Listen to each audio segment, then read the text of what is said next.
strength in you, Lord.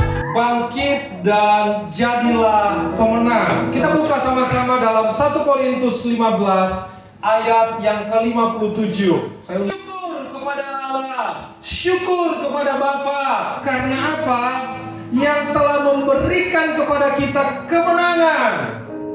Jadi Tuhan Allah yang sudah memberikan kepada kita kemenangan. Kemenangan bukan atas diri kita sendiri, bukan sumbernya dari diri kita sendiri. Sesungguhnya nggak ada yang bisa kita lakukan di luar Tuhan. Di luar Tuhan kita tidak bisa melakukan hal bahkan yang terkecil sekalipun.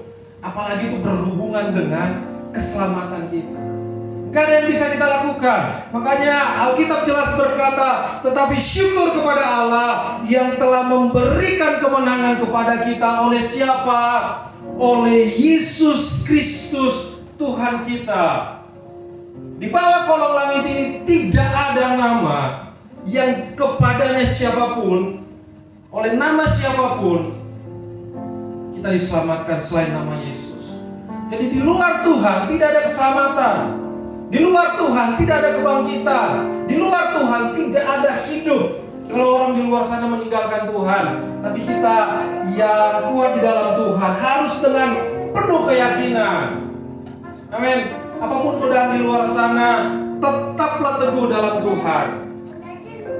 Mungkin godaan di luar sana, entah itu karir, pekerjaan, pasangan hidup, popularitas, jabatan, banyak sekali. Tapi kita orang-orang yang dikasihi Tuhan, orang-orang yang ditebus oleh Tuhan. Alkitab berkata, kerjakanlah keselamatanmu dengan takut dan gentar akan Tuhan. Ketika kita sudah ditebus, ketika kita diselamatkan, kita harus mengerjakan bagian kita. Bukan berarti ketika kita sudah ditebus, seenak hati kita, seenak kemauan kita. Tidak begitu. Amin. Ada 4 yang mau saya share kepada kita. Kenapa kita harus bangkit dan jadi pemenang? Mari kita lihat lebih dalam lagi, lebih jauh lagi. Apa dasar kita untuk bangkit? Apa dasar kita untuk menang? Yesus adalah yang menjadi dasar iman kita. Dasar iman kita, ia kebangkitan Kristus. Mari kita lihat dalam 1 Korintus 15 ayat 3 sampai 4. Telah kusampaikan kepadamu, yaitu apa yang telah kuterima sendiri, ialah bahwa Kristus telah mati karena dosa-dosa kita sesuai dengan kitab suci. Jadi benar adanya bahwa Kristus telah mati. Tuhan Yesus telah mati, bahwa ia telah dikuburkan. Bidat-bidat, pengajar-pengajar sesat ada yang bilang Yesus bukan mati tapi digantikan. Tapi Alkitab berkata bukan begitu. Pada hari yang ketiga sesuai dengan kitab suci, bahwa ia telah menampakkan diri kepada Kefas. Ini bukti otentik bahwa Yesus sudah mati. Kalau orang bilang di luar sana kan Yesus digantikan dengan Yudas. Tapi kita lihat bukti Alkitab. Selanjutnya ayat 6. Sesudah itu ia menampakkan diri kepada lebih dari 500 saudara sekaligus. Jadi faktanya jelas, buktinya jelas. Masa ya 500 orang itu buta semua? Masa ya semua murid-murid Tuhan Yesus buta? Sampai sekarang masih ada yang masih hidup. Waktu Paulus bilang begitu, terkonfirmasi. Jadi di luar jemaat-jemaat Korintus banyak isu bahwa Yesus sudah benar-benar mati.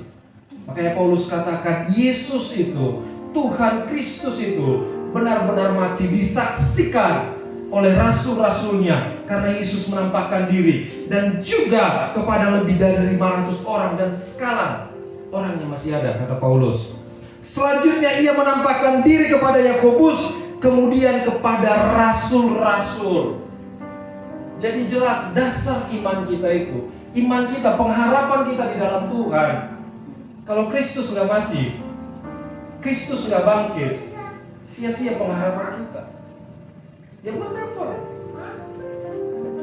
Bukankah yang tidak bisa kita taklukkan itu kematian? Yang lain kita bisa taklukkan.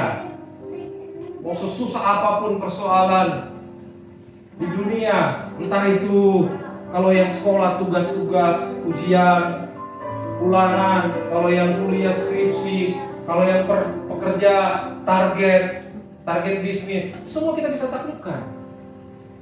Tapi kematian siapa yang bisa taklukkan? Kebangkitan Kristus jadi dasar iman kita. Ayat 3 sampai 4 dikatakan tadi, sebab Kristus telah mati karena dosa-dosa kita, sesuai dengan kitab suci bahwa ia telah dikuburkan, bahkan ia telah dibangkitkan pada hari yang ketiga, sesuai dengan kitab suci. Alkitab jelas berkata bahwa Kristus dibangkitkan. Amin. Amin. Jadi jangan terkecoh lagi dengan pengajaran-pengajaran sesat, pengajaran-pengajaran yang melenceng dari kebenaran firman Tuhan. Yesus Kristus itu benar-benar bangkit, disaksikan oleh murid-murid, disaksikan ratusan, 500 orang.